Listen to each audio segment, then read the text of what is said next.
like Tommy Reese has found himself in the hot seat after it's been revealed that the Browns is not letting anyone watch practice with the quarterbacks or know if Shedeur Sanders will be quarterback too. Well, look like Tommy Reese is part of the I'm not speaking about the Shedeur Sanders gang now, dog. And I'm here to tell you, we should be hearing all the updates. Now, if those of you guys who might not know this, there's not going to be pretty much any more footage of Shedeur Sanders coming out for practice. I believe they're trying to kill the Shedeur Sanders hype. I could be wrong, but good luck doing that because Shedeur don't need footage coming out to stay relevant because he going to do what he did yesterday. So check this out. The Browns' offensive coordinator just cracked under the heat and might have accidentally exposed the truth about Shedeur Sanders and Dillon Gabriel. And no, this ain't some locker room whisper. It's way wilder than that. By design, and I want them to try to keep Gabriel in the pocket as much as possible. The Vikings want to keep him in the pocket. Are you talking about them defensively? Yeah, I mean, I think that's how they rush. You know, they do a nice job of trying to condense things inside, you know, keep wide edges to them. You know, he stepped up on the one scramble, backed up on an early third down. Probably another couple opportunities there, you know, throughout the game to step up and go. But they did a nice job in their rush patterns. They had some twists and stunts where maybe you think you have an edge and then it's taken away. So that's pretty consistent with how teams want to rush. They want to push the inside and create edges on the outside. So to really limit the ability. Fans are losing their minds. Players are looking sideways, and Cleveland might have just blown up its whole quarterback master plan without meaning to. What did he say exactly?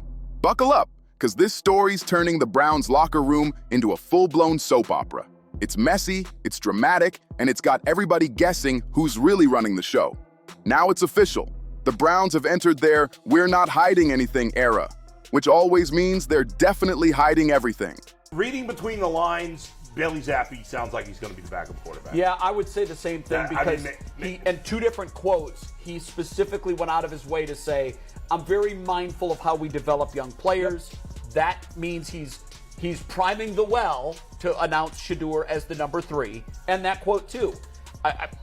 You're right. He's leading us to the water and we can drink it. I mean, unless we're just misinterpreting what he's saying. Right. That's the way it sounds to me. But you know what? If that's your decision, stand on it. Like you said, come out and say, look, I know people are clamoring to see Shedeur. There's time. Practice footage, gone. Shedeur Sanders clips, vanished like they just got snatched by the Pentagon. One day, fans were watching smooth spirals and rookie swagger. Next thing you know, all that's left is recycled press conference filler and some coach mumbling about progress. What a joke. Classic Cleveland, only they can make silence sound suspicious. And if you thought the Shedeur buzz was cooling off, think again. You can't bury a story this big with vague coach talk and blackout schedules. Shedeur doesn't even need cameras to trend. He could throw one pass in a random parking lot and the internet would light up like it just witnessed football's next revolution. For Dillon, I think operationally we look to the biggest areas to improve. I mean, after one start, there's going to be things that he's more comfortable doing. There's going to be rhythm there that he can get on the same page with the offensive line and the rest of the skill players. And you just look to build the continuity with the rest of the group. I think every time he steps out there with those guys, you'll see that continue to improve, whether it's communication or physical, just connecting on things. I think that continuity will continue to improve for him. So while the Browns are out here hiding highlight reels like their top secret files, Shedeur Sanders is probably somewhere else. Tripod out, shades on, casually dropping dimes and reminding the world exactly why he's the most talked about rookie in the league. The hype isn't fading. It's mutating. It's gone underground now, guerrilla style, and Cleveland's PR team just made it 10 times louder without even realizing it. And right in the middle of all this chaos, Tommy Reese, the Browns' offensive coordinator, somehow turned into the spokesperson for nothing to see here.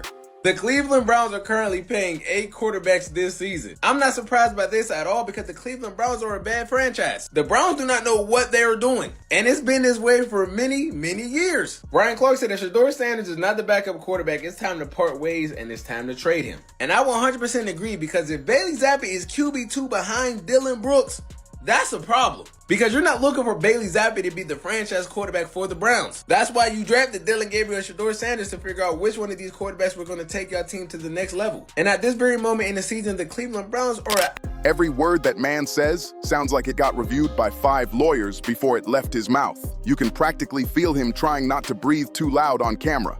Whether he's talking about the Browns system or trying to hype up Dillon Gabriel, It all sounds like one big coded message that really means, please stop asking about Shedeur. The man's dodging quarterback questions like he's in the dodgeball championship. It's like Cleveland handed him a script titled, Say Everything without saying anything.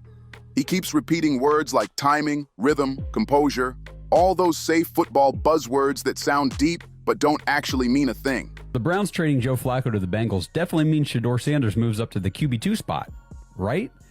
Not so fast. Told you guys to pump the brakes on all that Shedeur Sanders to the QB2 narrative because Kevin Stefanski came out today and said he is waiting until later in the week to make a decision on who will be QB2 between Shedeur Sanders and current practice squad quarterback Bailey Zappe. Now, Ian Rappaport last week, I think it was Sunday morning before the game in London, came out with a report talking about the Browns quarterback situation and said that the Browns do anticipate Shedeur Sanders starting for them at some point this season. It's like listening to someone describe a sandwich without ever admitting there's meat inside. But here's the kicker. Shedeur's got that magnetic energy that pulls the media into his orbit, and the Browns clearly have no clue how to deal with that. Instead of embracing it, they're trying to cage it. It's like they're stuffing a wildfire into a Tupperware container. I just can't express enough that I would rather do my taxes early than watch this playbook. By the way, yeah, it's awful. It seems like somebody tweeted this. They said it seems like a chore watching the Browns instead of like entertainment. Not is. one kid on my baseball team watched the Browns game yesterday. For what? Why would they? These are kids who like sports. I mean, They play fantasy football. They have a fantasy football league. They're in the scoring, obviously. Jason's brought this point up a number of times on the show, and it's never been more true than now because I think we're into the second generation. Yeah. That footage blackout, please, it's not random. That's Cleveland slamming their own panic button in real time. They're terrified. The Browns know the second the public sees too much, the pressure to start Shedeur Sanders will drown out every other storyline in Cleveland. But here's the crazy part. You can't unring that bell. Once fans get even a glimpse of the next big thing, it's over. You can delete clips, mute reporters, and spin press statements all you want. The curiosity just comes back stronger, louder, and 10 times pettier. And then Tommy Reese went and slipped up again. Reports are coming in rapidly that Bailey Zappe is likely to be named the number 2 quarterback behind Dillon Gabriel instead of Shedeur Sanders. I know, a practice squad guy that was just there as a serviceable practice piece is about to out-jump. From day one, I've been telling y'all, Coach Kevin Stefanski, General Manager Andrew Berry, and the offensive staff Tommy Reese and Billy Musgrave, and never wanted or never truly trusted nor wanted Shedeur Sanders in the first place. That's not hate, that's the reality. See, Jimmy Haslam only wanted him for business. He accidentally confirmed Shedeur's steady improvement, and just like that, the mystery got even juicier. He didn't mean to say it, but he basically admitted what everyone already knew. Shedeur's leveling up fast, way faster than anyone expected. And the Browns, they're not ready for that kind of storm. Meanwhile, Dillon Gabriel is standing right in the middle of the chaos looking like a substitute teacher trying to keep a class quiet. Everyone's pretending to respect him, but come on. The contrast between him and Shedeur is night and day. One's the headline, the other's the fine print. And trust me, Tommy knows it. That's why every so-called compliment toward Gabriel sounds like it came from a PR handbook. From this situation that I've been making you guys aware, this whole Shedeur situation wasn't a football decision. It was a business move made by owner Jimmy Haslam, who saw Shedeur as a marketing gold mine, not a quarterback to build around. Haslam knew bringing in Deion Sanders' son would boost ticket sales, jersey revenues, and the national attention for a team that's been struck in mediocrity. And I probably butchered that, just like the Browns quarterback situation, no pun intended, but it's been a mediocre, below average, functional, actually surprisingly, organization for well over 4 decades, and way worse since the purchase to the Haslam families in 2012. He handled the situation well, just drips with quiet panic. Because deep down, they already know how this story ends. Gabriel might get his reps for now, but the longer Shedeur waits in the shadows, the louder those fan voices will get. Cleveland can lock down footage all they want, but they can't lock down the internet. You really think Twitter's just gonna sit still while their favorite rookie magically disappears? No chance. Please. Fans will make theories, edits, and full-blown highlight reels out of 2 seconds of practice footage if they have to. The Shedeur Sanders effect doesn't fade, it multiplies. And the wildest part? The Browns' attempt to kill the hype is actually feeding it. By cutting off access, they've turned every missing clip into a conspiracy thread. Now, people are out here acting like the Browns are hiding state secrets.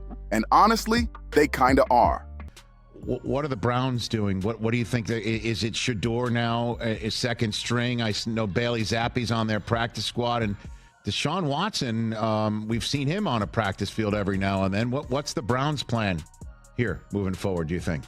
Well, starting off on Deshaun Watson, he's coming back from 2 Achilles tears. That's a very long rehab process. Obviously, he's been documenting that on his social media. I have not gotten the sense that anything is imminent in terms of Deshaun Watson getting back on the field. Bailey Zappe's in his second run now on Cleveland's practice squad. But this does really clear the space now that for everybody saying, why isn't Shedeur Sanders the number 2?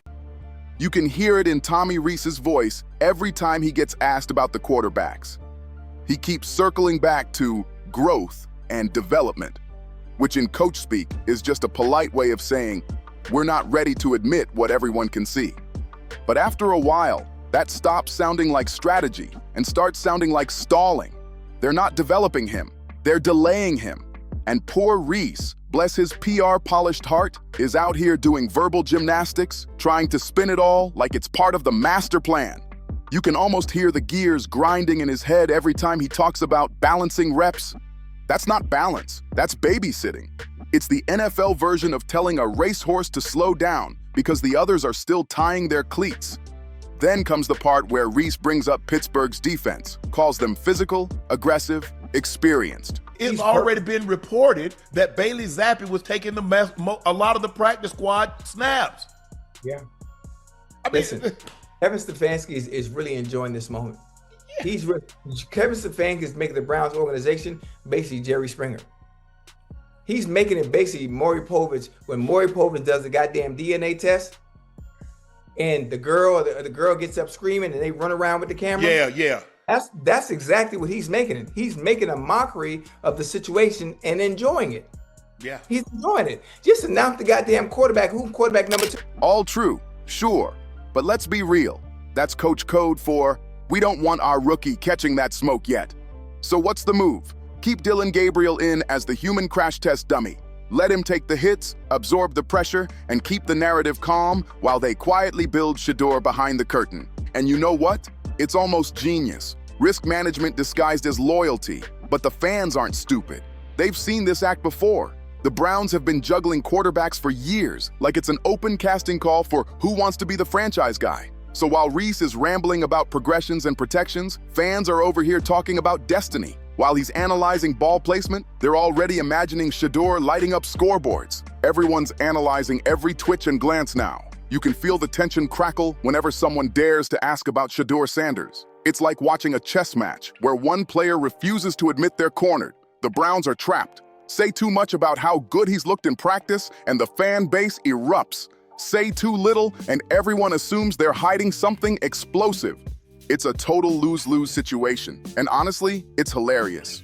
Now the team's spinning the same line, everyone's stepping up since Joe Flacco's exit. Translation? Nobody actually knows who's running the show.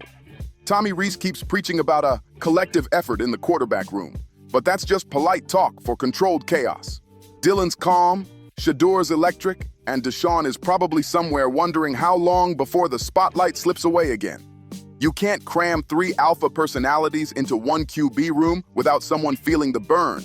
The Browns might keep acting like it's all harmony and brotherhood, but anyone watching closely can sense the silent competition. Dillon's fighting to hang on, Shedeur's waiting for his breakout, and the coaches are out here pretending it's all part of the process. But let's be real, it's not growth, it's tension management. They're tiptoeing that thin line between patience and panic. And Reese, he's the poor guy holding the balancing pole, trying to keep both sides from tipping over. The irony is almost beautiful, because if Shedeur's really improving that fast, how long can they keep him on the sideline before the whole thing blows up? This is classic Cleveland theater. The Browns have a gift for creating their own chaos, drafting raw talent, burying it, overthinking every move, and then acting shocked when the truth leaks out anyway. You can't hide charisma, and Shedeur has it by the truckload. He's not some quiet developmental project, he's a walking headline waiting to happen. See, that's the thing about Shedeur Sanders. You can't contain him. He's a walking spotlight magnet who turns every press conference into a pop culture moment. Trying to bury that under team focus is like trying to block out the sun with a napkin. It's not happening. And let's break down the psychology behind this whole blackout, because it's wild. The Browns are desperate to avoid another media circus after years of quarterback chaos. But here's what they don't get. This new generation doesn't want quiet development. They want access, hype, and transparency. The three things Cleveland seems allergic to. Every time a coach stutters through a "we're evaluating progress" answer, it's comedy disguised as strategy. They think they're cooling the story down, but really, they're throwing gas on it. It's almost sweet in that please clap kind of way. They keep hyping Dillon's composure like that'll somehow make people forget Shedeur's swagger. That's like swapping a fireworks show for a scented candle. Nice try, but no one's buying it. And every single week, the story tightens like a slow burn movie. Dillon does just enough to stay in the frame. Shedeur stays just quiet enough to keep people curious. And Tommy Reese looks like a man juggling interviews while under oath. You can feel the pressure building, because sooner or later, Shedeur's going to force their hand. He's too talented, too magnetic, too marketable to sit in the background forever. When that moment hits, Cleveland's gonna have to face the truth everyone already knows. This is his team in waiting. Until then, they'll keep spinning the steady progress story. They'll talk about chemistry, trust, and continuity, stretching those words so far they stop meaning anything. The Browns act like patience equals progress, but really, it's just procrastination in a hoodie. Meanwhile, fans are going full detective mode, watching every pixel of sideline footage, zooming in on shadows, trying to spot Shedeur throwing somewhere off camera. The man sneezes, and Reddit threads pop up claiming it's part of his focus training. It's obsessive, ridiculous, and exactly what happens when you try to silence hype instead of steering it. By the time the season hits its halfway mark, this whole "we're taking our time" act is gonna look straight up silly. Dillon can be as professional and polished as he wants, but you can't outwork momentum. Once that shift happens, once the locker room starts believing Shedeur's ready, it's over. The players know it, the media knows it, and deep down, Tommy Reese definitely knows it too. He's not managing quarterbacks anymore. He's managing expectations. And those expectations, they're exploding faster than the Browns can contain them. It's almost poetic how it's all unfolded. The franchise that tried to hide a headline accidentally ended up creating a mystery. They thought cutting the cameras would cool everything off, but it did the opposite. Shedeur Sanders didn't disappear. He evolved. Every time he didn't show up on video, the myth got stronger. Every silence became a headline. Every missing clip turned into a clue. The Browns didn't kill the hype. They accidentally crowned him with it, and they did it in spectacular fashion. That's why Tommy Reese's press conference hit different.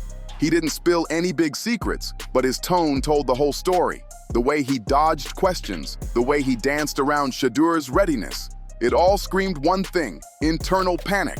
They're not protecting him from the game, they're protecting themselves from the backlash of making the wrong move. Because once they finally let him play, there's no going back. If he dominates, the old guard's out. If he struggles, the franchise takes the hit. It's a lose-lose born out of fear. But here's the truth. Shedeur isn't just another rookie trying to learn the ropes. He's the type of player who changes a team's energy without even trying. You see it in his teammates' reactions, in how reporters can't stop asking about him, and in how fans turn his name into a trending topic every week. Cleveland can try to choreograph this all they want, but you can't script authenticity. And that's what makes this whole thing hilarious. The team's trying to manage a storm like it's a stage play. They think they're controlling the story, but really, the story's controlling them. Every silence, every smirk, every single word out of Reese's mouth gets dissected like it's a secret message from the football gods. The man could talk about what he had for lunch, and the internet would still swear he's hinting that Shedeur's starting next week. They've turned a press conference into a full-blown treasure hunt, and honestly, they brought that chaos on themselves. Because when the day finally comes, when the Browns pull that curtain back, the truth won't need to be said. It'll be right there on the field, in the form of Shedeur Sanders, throwing lasers, breaking hearts, and making Cleveland look like the last ones to realize what they had all along. And that's the poetic twist. Cleveland didn't just try to hide a rookie, they accidentally created a legend. So what do you think? Should the Browns stop fighting the storm and let Shedeur take over? Drop your thoughts below, hit that like, subscribe, and comment, and I'll see you on the next one.